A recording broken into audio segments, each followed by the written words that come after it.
Dear students of UP Board Class 12th English 2020-21 students, हमें काफ़ी लंबे समय से इंतज़ार था कि इस सेशन 2020-21 में विशेष परिस्थितियों की वजह से क्या सिलेबस हमारे सामने आने वाला है। जैसा कि संभावना व्यक्त की जा रही थी कि 30% सिलेबस की कटौती होगी या नहीं होगी। तो स्टूडेंट्स, 30% सिलेबस की कटौती की जो उम्मीदें थीं वो आज पूरी हो गई हैं और मैं हूं एम रहमान और आप ये इंफॉर्मेशन और ऐसी क्लासेस ऑफ इंग्लिश लैंग्वेज के माध्यम से शेयर कर रहे हैं। स्टूडेंट्स, प्लीज़ सब्सक्राइब कीजिए हमारे चैनल और ऐसी क्लासेस ऑफ इंग्लिश लैंग्वेज को, लाइक कीजिए, शेयर कीजिए एंड कमेंट कीजिए।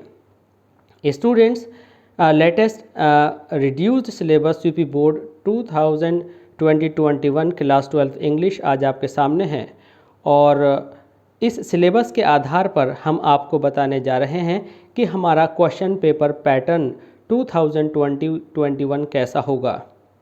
स्टूडेंट्स, इस क्वेश्चन पेपर के पैटर्न में काफ़ी बड़े चेंजेस किए गए हैं। आइए हमारे साथ जानिए क्या क्वेश्चन पेपर का पैटर्न होगा। स्टूडेंट, सबसे बड़ी महत्वपूर्ण बात यह है कि जो क्वेश्चन पेपर है वो आपका एकल प्रश्न पत्र होगा 3 घंटे के लिए, जिसमें आपको इंग्लिश फर्स्ट सेक्शन ए में और इंग्लिश सेकंड सेक्शन बी में दी जाएगी। आइए देखते हैं कि इंग्लिश फर्स्ट सेक्शन ए में आपको कौन से क्वेश्चंस आने हैं, कितने आने हैं और उनका वेटेज, उनके मार्क्स क्या होंगे। प्रोज स्टूडेंट्स आपको आएगी 19 मार्क्स के लिए, जबकि सेक्शन ए लिटरेचर सेक्शन पूरा इंग्लिश फर्स्ट का सेक्शन जिसे आप कहते हैं 50 मार्क्स का होगा। प्रोज 90 मार्क्स के लिए होगी। इस 90 मार्क्स में कैसे कैसे मार्क डिस्ट्रीब्यूशन है, आइए इसको समझ लेते हैं।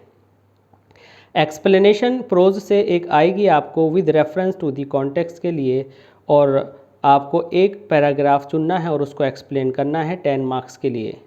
स्टूडेंट्स, दूसरा क्वेश्चन होगा one short answer type question, जो कि 30 वर्ड से ज़्यादा लिमिट में नहीं लिखा जाना है, जो कि एक क्वेश्चन 5 मार्क्स के लिए होगा। और वोकेबलरी स्टूडेंट्स, जो कि एक नया अट्रैक्शन है इस बार इस नए सिलेबस में, बिल्कुल अच्छे से जान लीजिए। वोकेबलरी बेस्ड ऑन टेक्स्ट, जो आपका चैप्टर है उसके डिफ़िकल्ट वर्ड्स आपको अच्छे से याद करने हैं और ये आपको 4 वर्ड्स दिए जाएंगे जिसके मीनिंग आपसे पूछे जाएंगे। स्टूडेंट्स, इस तरह से आपका टोटल होता है 19 मार्क्स इंग्लिश फर्स्ट प्रोज में। अब आइए पोएट्री में देखते हैं कि किस तरह से मार्क डिस्ट्रीब्यूशन है। Explanation with reference to the context, one passage, one stanza आपको करने के लिए आएगा एक्सप्लेन, जो कि होगा 10 मार्क्स के लिए। एक सेंट्रल आइडिया आपको आएगा जो कि होगा 7 मार्क्स के लिए। इस तरह से पोएट्री के लिए 17 मार्क्स सुरक्षित हैं। आइए देखते हैं शॉर्ट स्टोरीज़ में। शॉर्ट स्टोरीज़ में 2 शॉर्ट आंसर टाइप क्वेश्चंस आपको चूज़ करने हैं और जिसकी मार्किंग होगी 5 × 2 = 10, मीन्स 5 नंबर का एक आंसर होगा और 2 क्वेश्चंस आपसे पूछे जाएंगे। तो इस तरह से 10 मार्क्स शॉर्ट स्टोरीज़ के लिए सुरक्षित हैं। Figure of speech, figure of speech जैसे कि आप जानते हैं कि 7 फिगर ऑफ स्पीचेस हैं जो कि आपके सिलेबस में हमने पिछले वीडियो में आपको इन्फॉर्मेशन दी थी। उन 7 फिगर ऑफ स्पीचेस में से एक फिगर ऑफ स्पीच की डेफिनेशन आपको लिखने को आएगी जो कि क्वेश्चन पेपर में दी गई होगी और उसके 2 डिफरेंट एग्जाम्पल्स आपको लिखने हैं, यानी हर एग्जाम्पल का 1 मार्क होगा। 2 एग्जाम्पल हैं तो 2 मार्क्स हो गए और डेफिनेशन के लिए 2 मार्क्स अलग से हैं। तो इस तरह से आपकी जो मार्किंग स्कीम हुई वो हुई 2 + 2 यानी 4 मार्क्स के लिए।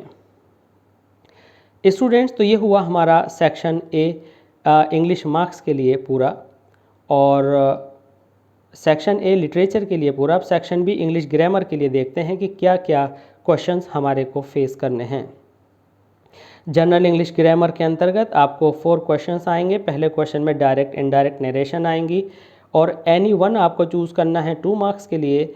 सिंथेसिस आपको आएंगे जिसमें से आपको एक चुनना है 2 में से 2 मार्क के लिए। ट्रांसफॉर्मेशन आएगी आपको जिसमें चुनना है एक किन्हीं 2 में से कोई एक चुनना है 2 मार्क्स के लिए। और सिंटैक्स आएगा आपको 2 चुनने हैं 4 में से। तो इस तरह से वो 1 + 1 2 होंगे, तो यहाँ 2 मार्क्स के लिए। तो इस तरह से जो जनरल ग्रामर है ये है आपकी 8 मार्क्स के लिए। अब देखते हैं कि वोकेबलरी में क्या है। स्टूडेंट्स, सिनोनिम्स 3 सिनोनिम्स आएंगे जिनके सेम मीनिंग्स आपको देने हैं 1-1 मार्क्स के लिए। तो इस तरह से 3 मार्क के सिनोनिम्स हैं। एंटोनिम्स मीन्स अपोजिट वर्ड्स, 3 आएंगे 1-1 मार्क के लिए। इस तरह से आपके 3 मार्क्स यहाँ पर आपको मिलते हैं। होमोफोन्स 2 आएंगे, एक पेयर आएगा जिसको आपको अलग अलग करके लिखना है 2 मार्क्स के लिए। और 1 वर्ड सब्स्टिट्यूशन आएगा जो कि होगा आपका 3 + 1 = 3 मार्क्स के लिए।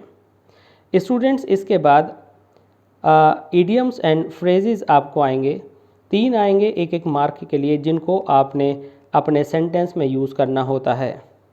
स्टूडेंट्स इसमें आपको अर्थ लिख कर के नहीं बचना होता, बल्कि इडियम एंड फ्रेजेस के अर्थ को अपने सेंटेंस में यूज़ करके अपने सेंटेंस के अर्थ के माध्यम से बताना होता है कि इसका क्या अर्थ है।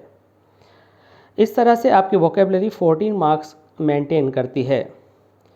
इस तरह से ट्रांसलेशन हिंदी टू इंग्लिश, एक पैराग्राफ आएगा जो कि आपको हिंदी से इंग्लिश में अनुवाद करना है 10 मार्क्स के लिए। स्टूडेंट्स इस क्वेश्चन के ऑप्शन में कुछ दूसरे लिटरेरी क्वेश्चंस आते हैं, अगर आप चाहें तो उन्हें करें, लेकिन बेहतर होगा कि आप ट्रांसलेशन ही ऑप्ट करें। ऐसे 12 मार्क्स के लिए आएगा और अनसीन पैसेज स्टूडेंट्स 2 क्वेश्चन के साथ, जिसमें प्रत्येक क्वेश्चन की जो वेटेज है वो 3 होगी। तो इस तरह से 6 मार्क्स के लिए एक आपका अनसीन पैसेज आएगा।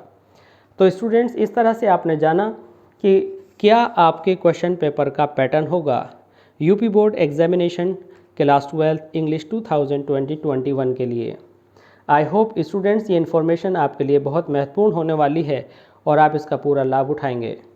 स्टूडेंट्स इसी तरह की इन्फॉर्मेशन और अपने एकेडमिक से रिलेटेड नवीन जानकारियों के लिए, अपने सिलेबस की अपडेट के लिए प्लीज़ सब्सक्राइब कीजिए हमारे चैनल और ऐसी क्लासेस ऑफ इंग्लिश लैंग्वेज को। स्टूडेंट्स हमारे दूसरे लेक्चर में आप देखेंगे कि हमारा निर्धारित सिलेबस क्या है और कौन कौन से चैप्टर्स डिडक्ट हुए हैं, कौन कौन से चैप्टर्स हटाए गए हैं और कितने चैप्टर्स हमारे सिलेबस में समावेश किया गया है, उनका कितने शामिल किए गए हैं। प्लीज़ देखते रहिए और ऐसी classes of English language. Subscribe कीजिए, शेयर कीजिए और हमको कमेंट कीजिए। थैंक्स।